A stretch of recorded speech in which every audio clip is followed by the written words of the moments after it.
As production of this R35 series version of the Nissan GT-R high-performance sports car draws to a close, we couldn't resist a final last drive in this glorious, highly tuned Nismo version.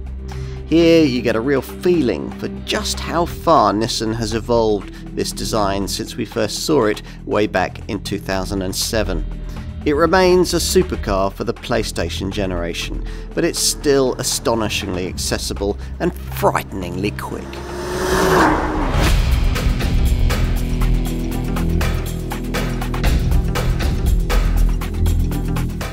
Welcome to almost the end of an era.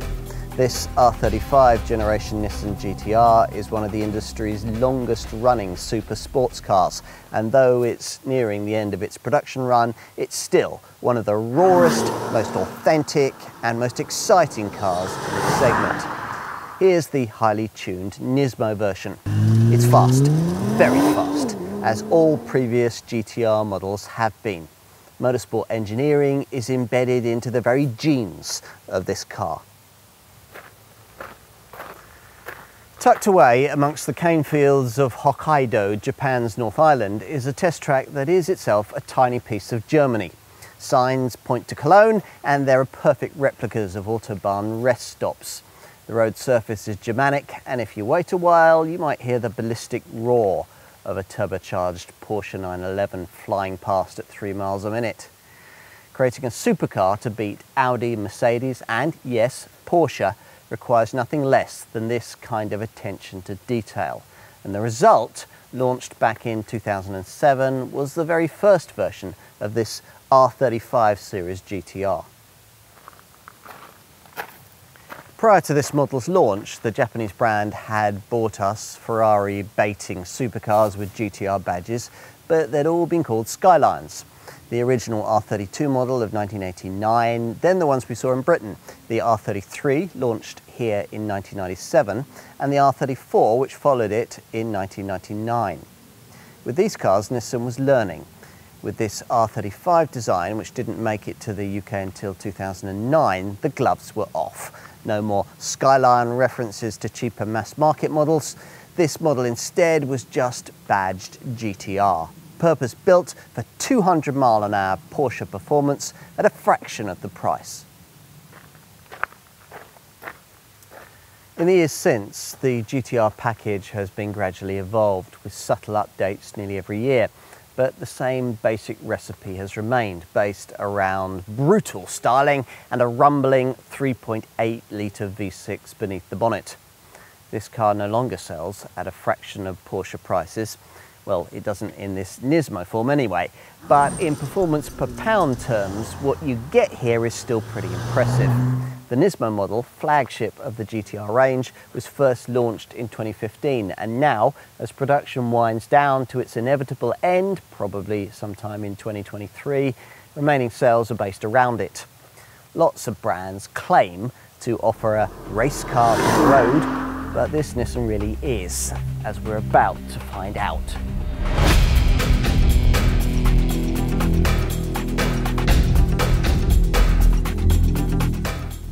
This car really shouldn't work. It's too big, too heavy, and far too complex. Plus, of course, there's the vexing issue of paying supercar money for something with a Nissan badge.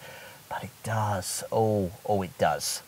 Press the big red start button and the 3.8-litre hand-assembled twin-turbo V6 springs into life, accompanied by a rather alarming clatter.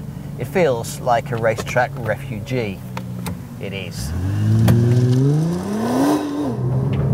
As you discover once underway, first the figures.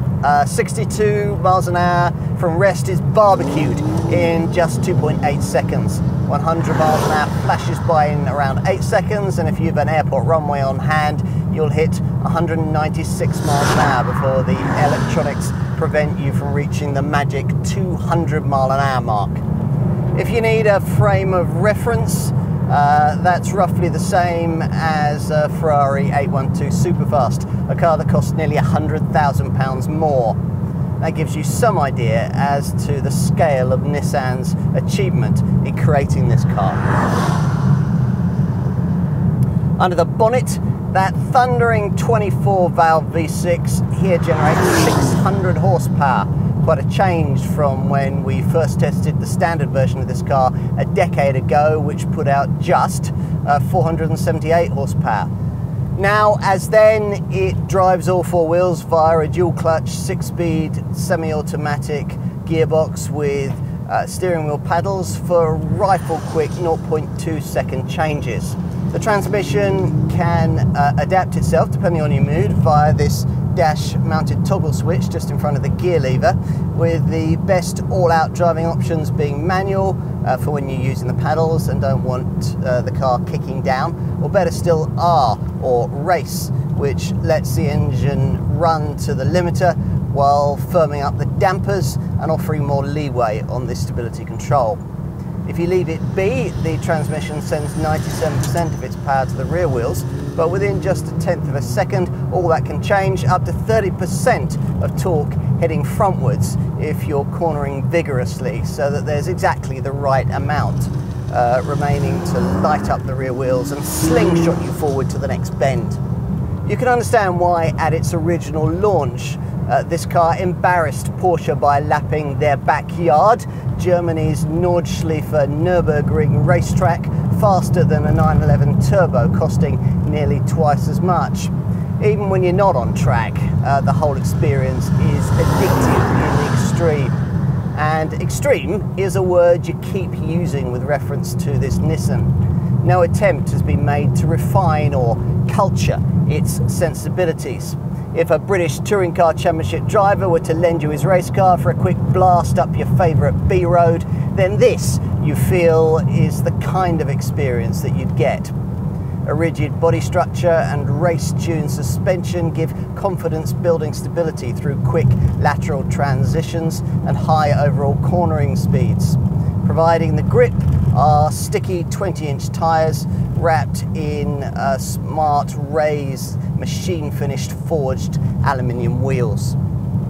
Apart from this Nismo version's extra power in its latest form, and this will be its last form, it features some subtle tweaks, like bespoke Dunlop front tyres and turbochargers taken from the GT3 race car with fewer, thinner vanes.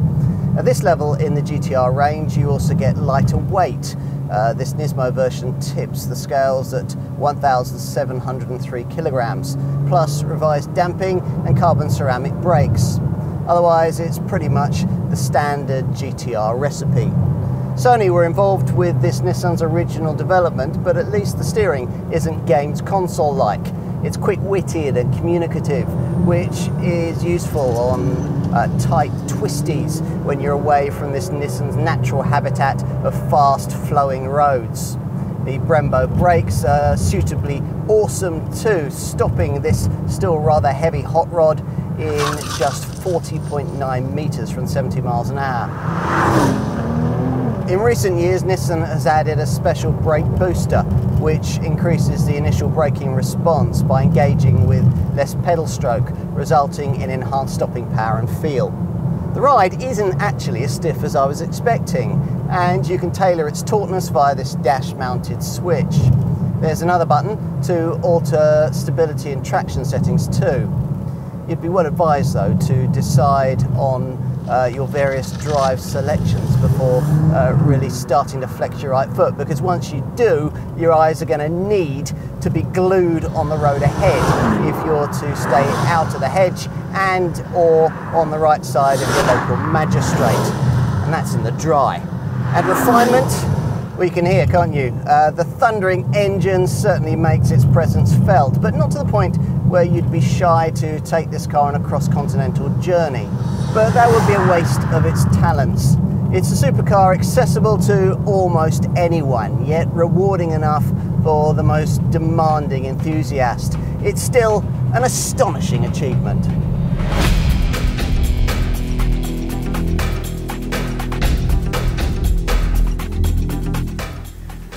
There's nothing subtle about this shape. Clearly not Italian, German or American, in every way the definitive Japanese supercar for the Xbox generation. It's an interesting approach given that Nissan started here with a clean sheet of paper. This was the very first GT-R not based on a mass market vehicle.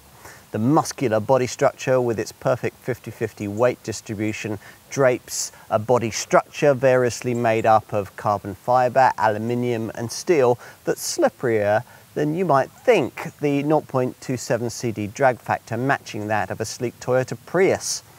It might not be pretty, but purposeful, oh yes. Just watch the dawdlers scuttle out of your way. I mentioned carbon fibre. For the money being asked here, you'd probably want that embellishing the bodywork, creating the kind of look that premium supercar rivals charge extra for. And sure enough, that's what you get. Carbon fibre features for the roof, for the air scoops in the bonnet, and for this deep front spoiler, which features red-themed air intakes either side of this lower grille. The upper grille is flanked by LED headlamps. There's more carbon fibre on this huge rear wing and on this elaborate deep diffuser with its huge twin tailpipes each side. Distinctive 4-ring LED tail lights add a finishing touch. The profile perspective is dominated by these huge black diamond-turned 20-inch raised forged wheels, which feature yellow Brembo carbon ceramic rotors and calipers and are clad with Dunlop SP Sportmax GT600 ultra high-performance run-flat tyres with rubber curated to a Nismo specific compound. Red trimmed carbon fibre lower side sills, slash-like GT-R slots on the front wings, vents over the front wheel arches and black mirrors complete the effect. Let's open the frameless door and take a look in the cabin. Inside, as you'd expect, there's a very driver-orientated environment and there's more carbon fibre around the centre console and even in the instrument binnacle, where the big rev counter dominates the conventional dial layout near to a speedometer rather gloriously calibrated up to 220 miles an hour.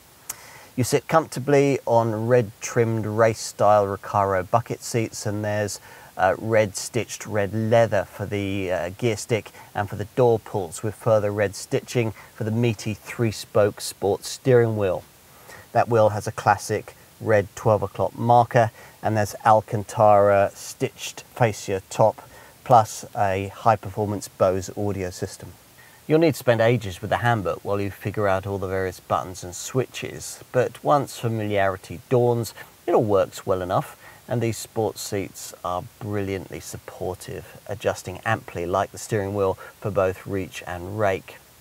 Not so impressive is the old-fashioned centre stack screen, which has dated graphics and can also be operated by this rather aftermarket looking lower controller. The rear offers seats that even Nissan admits are best left to kids. With the front chairs set normally, there's virtually no leg space at all, and those adults banished to the rear will be virtually clamped into place by the rear screen above their heads. Your head is just behind this Alcantara roofliner. Still, there's more space back here than you get in a 911, and you get a cup holder between the seats, cutouts for your knees in these carbon fibre seat backs, recesses for your elbows in the sidewalls, these porthole style windows, and even little coat hooks on each side. And more trunk room too, the 315 litres on offer being nearly 3 times as much as that Porsche. It's a deep boot as well, which makes up for the very high lip you have to lump your stuff over. There are even 6 tie-down points, and there's carbon fibre style trimming for the inner part of the boot lid. Unfortunately though, you can't extend the space available by folding the rear backrest.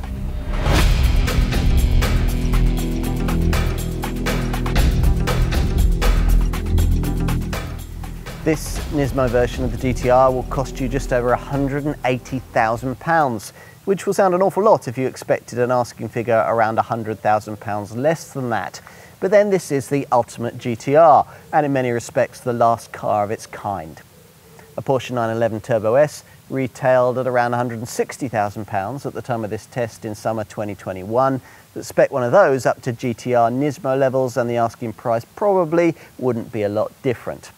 A McLaren Artura offers similar performance for only a fraction more money, but it isn't as practical as a GT-R. With all of these cars, you're getting the kind of performance you'd have to pay nearly £100,000 more for with a Ferrari 812 Superfast or a Lamborghini Huracan STO.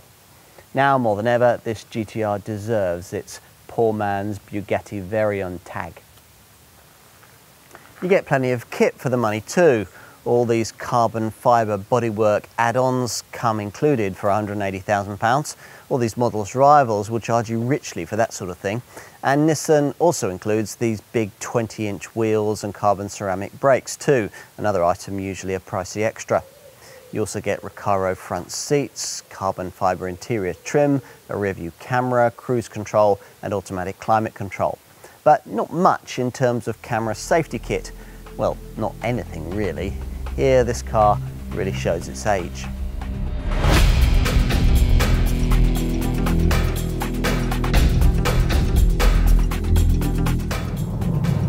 Although the Nissan GT-R has been hailed as the performance bargain of the decade, don't let that fool you into thinking it's remotely affordable to run for anyone with a normal salary.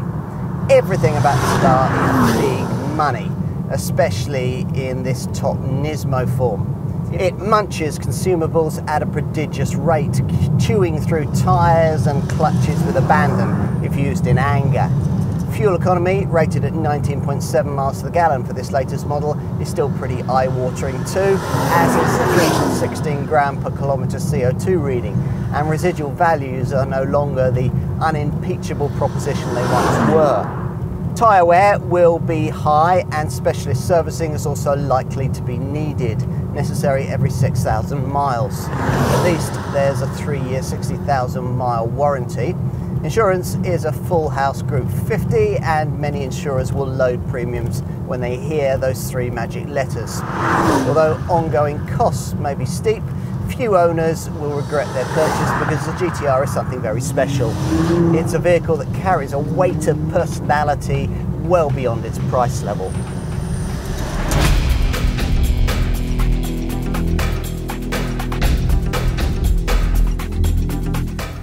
You buy a GT-R for what it can do, not for what it represents. And in this Nismo form, this 600 horsepower monster of a supercar does incredible things.